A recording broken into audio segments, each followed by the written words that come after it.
So next topic हमारे पास है annuity. Annuity का पहले सबसे पहले आप बेसिक डेफिनेशन देख लो। बेसिक डेफिनेशन क्या बोलता है? It is a sequence of equal payment made at equal intervals of time.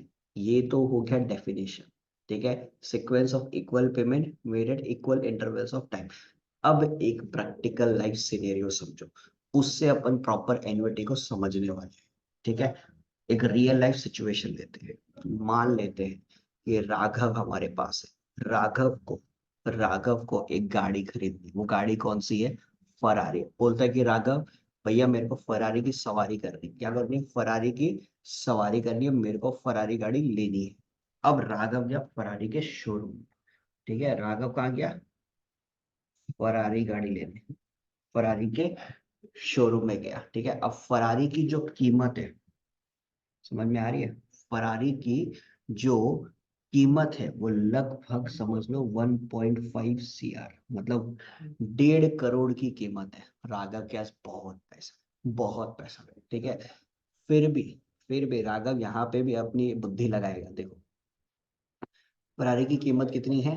1.5 crore रुपए। लेकिन राघव फरारी जब खरीदने के लिए गया ना, राघव फरारी खरीदने के लिए जब गया तो वो सिर्फ 50 लाख रुपीज लेके गया। कितने रुपीज लेके गया? 50 लाख रुपीज, 50 लाख रुपया लेके गया, ठीक है। अब फरारी की कीमत तो 1.5 करोड़ है भैया, लेके गया 50 लाख रुपया। बाकी का 1 करोड़ कौन देगा? अब बाकी का जो 1 करोड़ रुपया है वो राघव को कोई भी फाइनेंशियल इंस्टीट्यूशन या बैंक देगा। क्या बोला मैंने? फिर से रिपीट करो। राघव को 1 करोड़ रुपया कौन देगा? कोई भी फाइनेंशियल इंस्टीट्यूशन या बैंक 1 करोड़ रुपया राघव को देने वाला है। अब राघव को अगर 1 करोड़ रुपया वो बैंक या फाइनेंशियल इंस्टीट्यूशन देने वाला है, ऐसे ही तो देगा नहीं, उसको भी तो रिटर्न में कुछ चाहिएगा ना। ऐसा तो है नहीं कि राघव उसका रिश्तेदार लगता है, रिश्तेदार लगने से भी ऐसे नहीं देगा, ठीक है। तो राघव से वो क्या चार्ज करने वाला है? इंटरेस्ट। उस पे लगने वाला है इंटरेस्ट, ठीक है। बट अपन अभी बात इंटरेस्ट की नहीं करेंगे, ठीक है। अपन हम बात करेंगे कि भैया राघव ने 1 करोड़ रुपए लिया, ठीक है। बैंक या फाइनेंशियल इंस्टीट्यूशन उसको बोल रहा है कि आप एक काम करो, आराम से पैसा देना, कोई दिक्कत नहीं, हम लोगों को भी कोई जल्दबाजी नहीं है, आराम से आप पैसा मेरे को देना, ठीक है। आप जो पैसा दोगे ना, उसको देना ईएमआई के फॉर्म में। किसके फॉर्म में देना? ईएमआई। ईएमआई के फॉर्म में आप मेरे को देना। इसको बोलते हैं अपन क्या? इक्वेटेड मंथली इंस्टॉलमेंट, ठीक है। बैंक ने बोला राघव भैया आप एक काम करो, एवरी मंथ 90,000 करके, एवरी मंथ 90,000 करके आप ईएमआई देते जाओ, ठीक है। कब तक? टिल 15 ईयर्स तक। कब तक? टिल 15 ईयर्स तक। समझना इस चीज को। एवरी मंथ, एवरी मंथ एक फिक्स्ड डेट चुना जाता है, ठीक है ना। जब भी आप किसी भी टाइप का लोन ले रहे हो किसी भी फाइनेंशियल इंस्टीट्यूशन या बैंक से, एक फिक्स्ड डेट, या तो कुछ कुछ जगह पे ऐसा भी होता है कि जो भी फाइनेंशियल इंस्टीट्यूशन या बैंक से ले रहे हो उनका एक फिक्स डेट होता है। अगर उनका नहीं हुआ तो वो कभी कभी फ्लेक्सिबल हो जाता है कि आप अपने हिसाब से एक डेट फिक्स कर दो। मान लो कि हर महीने की 5 तारीख को आप ईएमआई देने के लिए रेडी हो, ठीक है।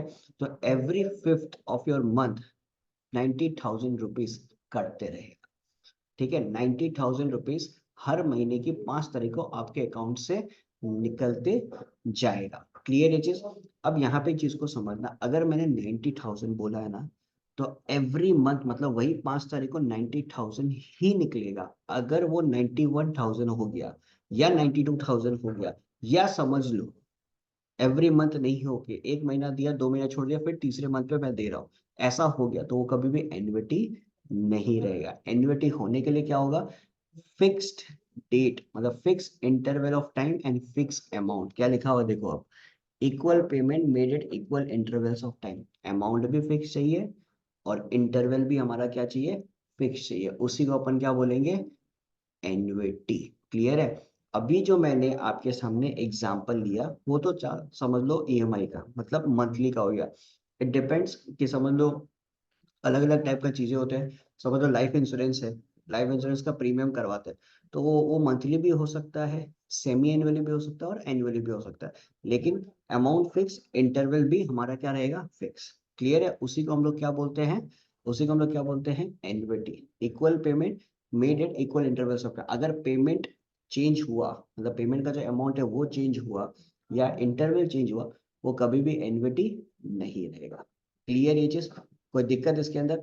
अब 15 साल तक राघव क्या करेगा, 90,000 रुपीज करके ईएमआई देते रहेगा एवरी मंथ। हाँ, ये अलग बात है कि बीच में अगर राघव के पास कभी पैसे आ गए कि भाई अब मतलब फालतू का क्यों इंटरेस्ट देना, इंटरेस्ट मेरे को देने की जरूरत नहीं है, मेरे पास अब इकट्ठे हो चुके हैं पैसे, तो उस जगह पे उस ईएमआई को या उस लोन को वो क्लोज करवा सकता है, उसमें कोई इश्यू नहीं है। ठीक है, तो ये कहानी थी आपकी एन्युटी।